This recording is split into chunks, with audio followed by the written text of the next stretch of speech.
Hello everyone, আসসালামু আলাইকুম। Welcome to my YouTube channel. কেমন আছো তোমরা সবাই? আশা করি তোমরা সবাই অনেক ভালো আছো। আলহামদুলিল্লাহ আমি অনেক ভালো আছি। তো সকাল সকাল হচ্ছে আজকে কালকে মেহমান আসবে, এর জন্য সকাল সকাল আমার হাজবেন্ড বাজার করতে গিয়েছিল।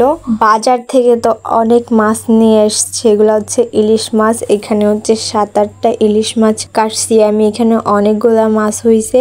সবগুলা মাছে কিন্তু পেট ভরা ডিম ছিল। আমার কিন্তু ইলিশ মাছের ডিম স্পেশালি অনেক ভালো লাগে।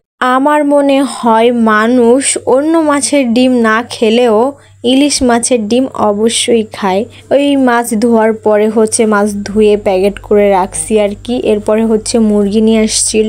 আমি মুরগিগুলা কাটবো না, শুধু জাস্ট তার পেটের ভিতরে সবকিছু বের করে ভালো করে ধুয়ে এভাবে আস্তে হচ্ছে আমি ফ্রিজে রেখে দেব, কারণ আমার কাছে সময় খুবই কম। আমি রান্নাবান্না করছি, এরপরে হচ্ছে রান্নাবান্না শেষে এগুলা কাজ করছি। আমার মেয়ের খুবই জ্বর, ও অনেক কান্না করতেছে, এর জন্য আমি ওইগুলা এখন করতে পারবো না, কাটাকাটি করতে পারবো না। এরপরে হচ্ছে গরুর মাংস আনছিল। গরুর মাংস কিন্তু আমি ধুয়ে রাখবো না। গরুর মাংস হচ্ছে এখানে 2 কেজির বেশি ছিল।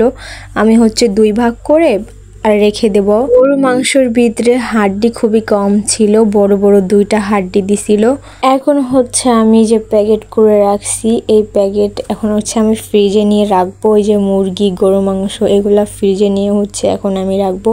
এরপরে হচ্ছে যেগুলা ইলিশ মাছ ধুয়ে ভালো করে ধুইনি আর কি, মোটামুটি রক্তগুলা হচ্ছে বের করে দিছি। এই যে আমি প্যাকেট করে রাখছি। যেহেতু আমরা 2জন, তবু এখানে মেহমান আসবে দেখে আমি প্যাকেটে একটু বেশি বেশি করে মাছ রাখছি আর কি। আমরা 2জন হলে আরো কম করেই প্যাকেট করতাম। যাই হোক, আমি আর কোথাও পলিথিন পাচ্ছিলাম না, এর জন্য বাটিতে করে এই মাছগুলা রেখে দিচ্ছি। পরে এগুলার সাবজেক্ট শেষ হলো, এগুলা ধুয়ে ফ্রিজে রাখছি। এরপরে হচ্ছে এই মাছগুলা কুটা ছিল না, এর জন্য হচ্ছে এই মাছগুলা এখন আমি কুটবো। এই মাছগুলা আমার অনেক পছন্দ।